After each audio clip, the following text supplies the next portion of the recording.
If you've ever been treated like an embarrassment by your own family, hit that like button and subscribe right now. You're not going to want to miss what happened next. My name is Claire Anderson, and for 28 years I was the family punchline. The daughter who never amounted to anything. The one they stopped mentioning at country club brunches. Tonight, standing in the marble lobby of the Grand Meridian Hotel wearing a simple black dress while my mother and sister glittered in designer gowns, I was about to become something else entirely. But let me back up 6 years, because that's when everything changed, though my family wouldn't know it for a long time. I grew up in Greenwich, Connecticut, in a family that measured worth in stock portfolios and social connections.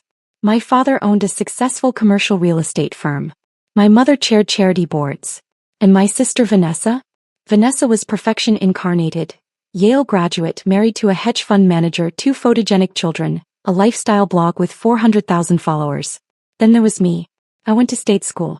I studied hospitality management, which my mother called glorified party planning. I worked double shifts at a boutique hotel in Manhattan, came home exhausted, and listened to family dinners where Vanessa's latest vacation to the Maldives dominated conversation while my presence barely registered. "Claire's still doing that hotel thing," Mom would say when relatives asked, her tone suggesting I was arranging pillow mints, not managing operations.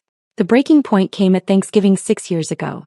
Vanessa announced her husband Marcus had been promoted to senior vice president. Everyone toasted. Then my father turned to me. "And Claire, are you still checking people into rooms?" "I'm actually assistant operations manager now." "That's nice, sweetheart." He'd already turned back to Marcus, asking about investment strategies. Under the table my hands clenched. But my face stayed calm. I'd learned early that showing hurt only invited more dismissal. Instead, I smiled, finished my wine, and made a decision that would change everything. I was done trying to impress them. I was going to build something so extraordinary they'd never see it coming. 3 weeks after that Thanksgiving, I met Richard Chin at an industry conference. He owned a boutique hotel in Soho and was looking for a managing partner. Someone with vision, operational expertise, and the hunger to transform luxury hospitality. "Your family knows real estate, right?" he asked over coffee. "They do. So why aren't you working for them?" I smiled. "Because I want to build something that's mine." We shook hands that afternoon. I invested every dollar I'd saved, $47,000, for a 30% stake in what would become the Meridian Collection. Richard had the vision and capital. I had the operational genius and work ethic that came from years of being overlooked. I told my family I was helping a friend with a small hotel project. They nodded without interest and returned to discussing Vanessa's kitchen renovation. Perfect. For the next 5 years I disappeared into work. 18-hour days. 7-day weeks. I learned everything. Revenue management, luxury service standards, property acquisition, investor relations. The first hotel turned profitable in 9 months. We acquired a second property in Boston. Then Charleston. Then Miami. By year 3, the Meridian Collection had 12 properties across the East Coast. By year 5, 28. I attended family dinners once a month, wearing Target dresses and saying little. When they asked about work, I said fine, and changed the subject. When Vanessa complained about her nanny or her contractor, I listened. When my parents needed help with their foundation's silent auction, I donated a weekend stay, listed as from a friend in hospitality. They had no idea those weekend stays were selling for $8,000 at auction. They had no idea I'd been featured in Forbes 30 Under 30. They had no idea that last year, a private equity firm had valued the Meridian Collection at $127 million, and my 30% stake was worth just over $38 million. They had no idea because I never told them. I was watching, testing, waiting to see if they'd ever love me for who I was, not what I could give them or how I made them look. The answer consistently was no. 3 months ago my mother called. "Claire, darling, we need your help with the Children's Hospital Gala." Not, "How are you?" Not, "We miss you." Just need. What kind of help? "Well, Vanessa's on the planning committee and we're looking for venue donations. Do you think that little hotel friend of yours could give us a conference room for the silent auction display? It would be such a help." My little hotel friend. I closed my eyes and counted to 5. "I'll see what I can do." "Wonderful. It's at the Grand Meridian next month. You know it? That massive new hotel in Midtown? Vanessa pulled strings to get us the ballroom. She's so well connected. The Grand Meridian. The flagship property of the Meridian Collection. The $340 million project I'd spent 3 years developing. The hotel that had my name engraved on a cornerstone plaque in the lobby. The hotel where my private owner's suite occupied the entire 48th floor. I've heard of it, I said. Anyway, the gala's black tie. You're welcome to attend if you can afford a ticket. They're $500 each, but I understand if that's too steep. No pressure. I'll think about it. That's my girl. Oh, and Claire? Maybe borrow a nice dress from someone? Vanessa's fashion blogger friends will be there, and we want to make a good impression as a family. I hung up and stared at my office ceiling. The office with floor-to-ceiling windows overlooking Central Park. The office where Richard and I had just finalized our expansion into European markets. Then I picked up my phone and called Marcus, our security director at the Grand Meridian. Marcus, the charity gala next month? I need you to do something for me. I arrived at the Grand Meridian at 7 p.m., right on schedule.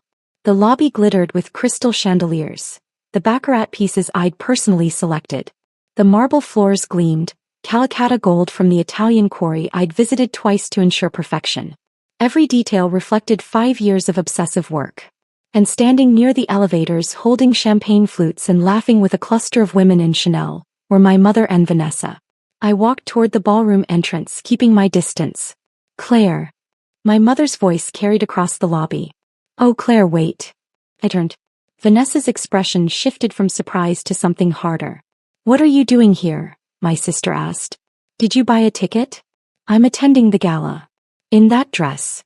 Vanessa looked me over.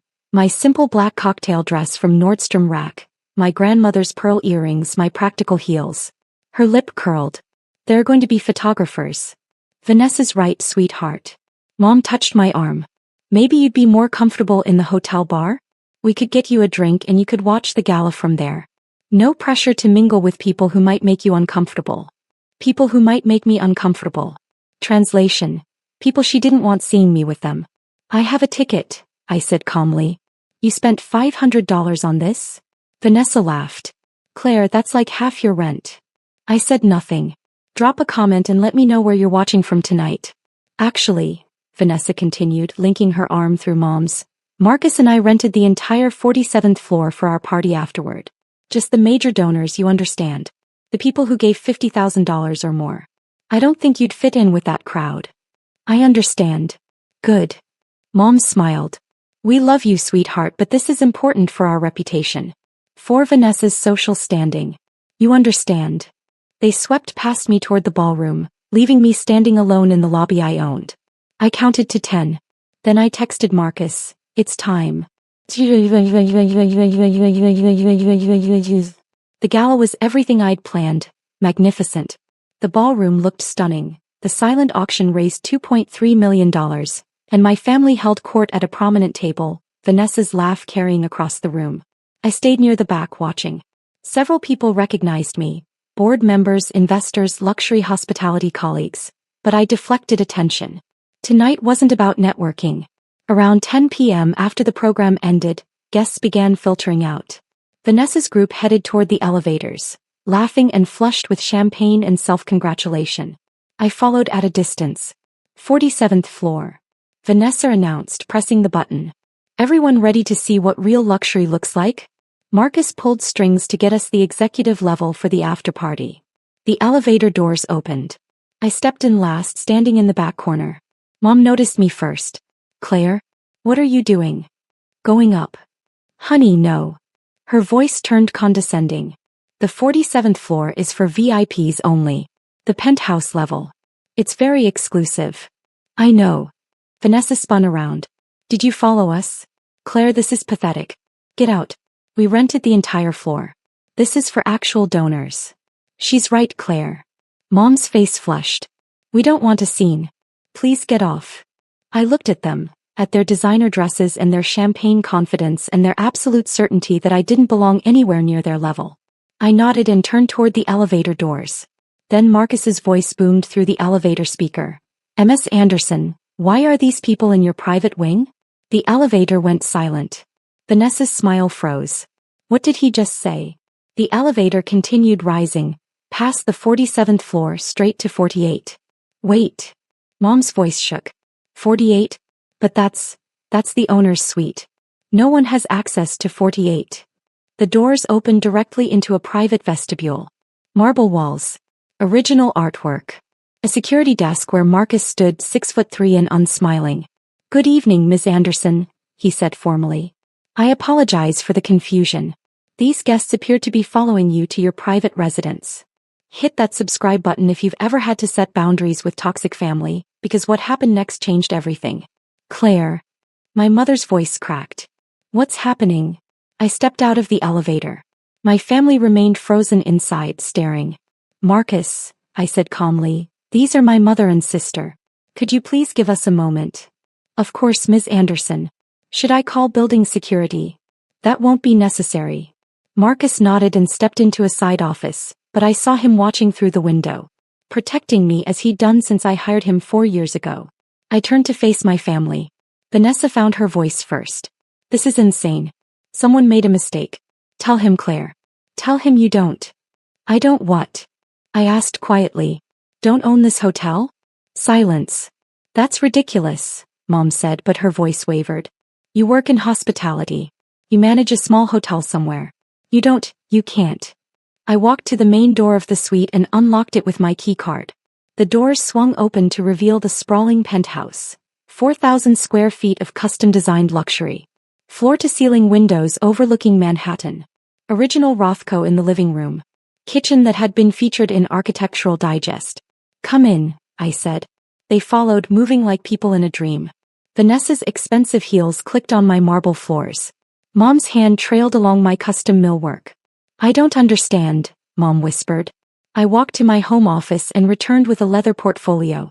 The one I'd assembled over the past 3 months, knowing this moment would eventually come. I set it on the dining table. "Let me explain." The first document I removed was the Forbes article from 2 years ago, 30 Under 30. Claire Anderson, co-founder of the Meridian Collection, redefines boutique luxury hospitality. My face smiled up from the page. The article detailed our $127 million valuation, 28 properties expansion plans. Vanessa grabbed it with shaking hands. "This can't be real." The second document was the property deed for the Grand Meridian Hotel. Purchased 18 months ago for $340 million through a corporate entity I controlled. My name clear as day on the ownership documentation. "You're listed as owner," Mom read aloud, her voice barely audible. "But how? Where did you get?" The third document was my personal financial statement, prepared by Morgan Stanley Private Wealth Management. Total assets, $43.7 million. Real estate holdings. Investment portfolio. Stock in the Meridian Collection worth $38.2 million. My mother's champagne glass slipped from her hand, shattering on the floor. Neither of them moved to clean it. "For the past 6 years," I said quietly, "while you dismissed me as checking people into rooms, I was building an empire. Every family dinner where you ignored me, I was closing deals.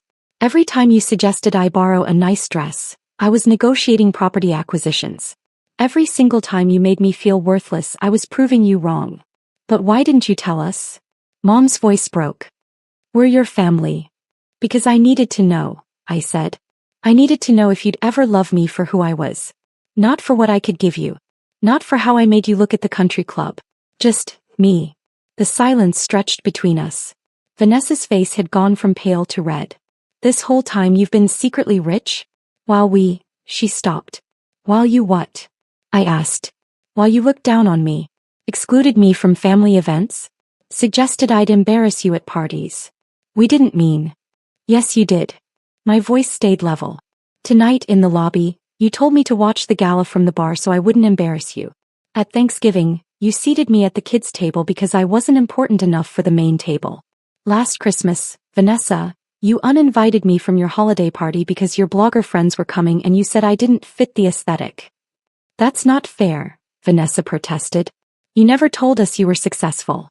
How were we supposed to know?" "You weren't supposed to know." I pulled out another document. This one hurt to share, but it was necessary. "You were supposed to love me anyway." It was a printed email exchange. "Vanessa to our mother 3 months ago. Can we not invite Claire to the gala? She'll show up in something from Target and talk about hotel management. It's embarrassing. People will think we can't afford to help her." Mom's email response: "You're right. Let's just tell her she's welcome if she buys a ticket. She can't afford $500. My mother's face crumbled. Claire, I didn't mean. You did mean it. I gathered the documents. You've always meant it. I was never good enough as I was. I had to be successful in the way you define success. The right schools, the right career, the right social connections. And when I chose my own path, you treated me like I'd failed. But I wasn't finished. From the portfolio I pulled out the final documents, the ones that changed everything. While I was building the Meridian collection, I kept my personal name and finances completely separate. Professional reputation matters in this industry. So I ran background checks on everyone who might have access to sensitive information, including family. Vanessa's face went white. What did you do? I didn't do anything, I said quietly. But apparently you did. I slid the first investigative report across the table. It was from Wellington and Associates, one of the most respected private investigation firms in New York. The report detailed financial irregularities in Vanessa's lifestyle blog. Specifically, sponsored posts where she'd claimed to donate portions to charities that had no record of receiving donations. The report included bank statements showing the money had gone to personal accounts. Total amount, $347,000 over 3 years. That's not. Vanessa grabbed the report. I was going to donate it. I just needed time to. To what? I asked. To commit charity fraud? The companies that paid you specified the money had to go to designated charities. You signed contracts. Mom sank into a chair. Vanessa, tell me this isn't true. But Vanessa was staring at me with something like horror. You investigated me? I investigated everyone connected to my business, I said. When you started asking Mom to approach me for hotel venue donations, I needed to know if you were legitimate. Turns out you weren't. The second report detailed similar issues with my parents' foundation, the one Mom chaired. Donor funds that should have gone to children's hospitals had been redirected. Not all of them. Just enough that an audit would reveal serious irregularities. Total amount, $520,000 over 4 years. The money had paid for administrative expenses that included my parents' country club membership, vacation homes, and Vanessa's daughter's private school tuition. Oh God. Mom covered her face. Claire, you have to understand we were going to put it back. When? My voice stayed quiet, controlled. When were you going to put back the money that sick children needed? A knock at the door interrupted us. Marcus's voice. Ms. Anderson, your 10:30 appointment is here. I opened the door. 2 people stood there. A woman in a sharp blazer carrying a briefcase and a man in a dark suit with a federal badge. Special Agent Morrison, FBI, the man said. We're here about the financial investigation. Vanessa stood so fast her chair toppled backward. FBI. Last month, I said quietly, I submitted these reports to the appropriate authorities. The FBI handles charity fraud. The IRS handles tax evasion. The state attorney general handles foundation mismanagement. You reported us? Mom's voice rose to a scream. Your own family? You're not my family, I said. The words came out calm, final. Family doesn't work like this. Family doesn't measure worth by bank accounts and social status. Family doesn't exclude people from parties because they're embarrassing. Real family, the family I chose, supported me when I had nothing. Believed in me when I was building from scratch. Celebrated my victories and held me through failures. I gestured around the penthouse. This hotel. I built it with Richard Chin, who took a chance on a 23-year-old with $47,000 and a dream. The silent auction tonight raised $2.3 million, and $1.5 million of that came from anonymous donations I arranged through my business network. The Children's Hospital will get every penny they were promised plus more. Special Agent Morrison cleared his throat. Ms. Anderson, we'll need to speak with Mrs. Anderson and Mrs. Marcus Reynolds separately. Of course. I stepped aside. Marcus will show you to conference rooms. As they stood to leave, Vanessa grabbed my arm. Please. Claire, please. Don't do this. We're sorry. We'll fix it. We'll make it right. I looked at her hand on my arm. The same hand that had pushed me out of family photos, that had air-quoted career, when describing my work to her friends, that had texted Mom about how embarrassing I was. I gently removed it. You taught me exactly how much I was worth to you, I said quietly. I just raised my price. Now you can't afford me. What does that even mean? Vanessa's voice cracked. It means I'm done begging for a place at this table. It means I'm not expecting anything from you anymore. I'm simply declining. Declining your judgment. Declining your conditions. Declining your version of family. Mom stood frozen, mascara tracking down her face. So that's it? You're just going to let them arrest us? I'm not letting them do anything, I said. You committed crimes. They're doing their jobs. The only difference is that I stopped protecting you from the consequences of your choices. Agent Morrison gestured toward the elevator. Let's go. As they left, Vanessa turned back one last time. You planned this. All of it. You wanted revenge. No, I said honestly. I wanted a family who loved me. But you taught me to build my own instead. The elevator doors closed. Within 24 hours, the FBI had frozen my parents' accounts pending investigation. The foundation's board held an emergency meeting and removed my mother as chair. Vanessa's lifestyle blog sponsors began demanding refunds and contract terminations. Within 48 hours, the story hit the press. Not through me, I refused all media requests, but through the very social circles my family had valued so highly. Charity fraud investigations make headlines, especially when they involve prominent families. Vanessa's influencer friends abandoned her. Her blog views dropped by 80%. Marcus filed for divorce within a week, citing insurmountable trust issues and criminal liability concerns. My parents' country club membership was suspended pending legal resolution. Their friends stopped returning calls. 1 month later, my mother appeared at the Grand Meridian lobby asking to see me. Marcus called my office. Tell her I'm in Europe, I said. I was actually in my office reviewing acquisition proposals for properties in London and Paris. And Marcus? Changed the security protocols. She's no longer allowed unannounced access. Understood, Ms. Anderson.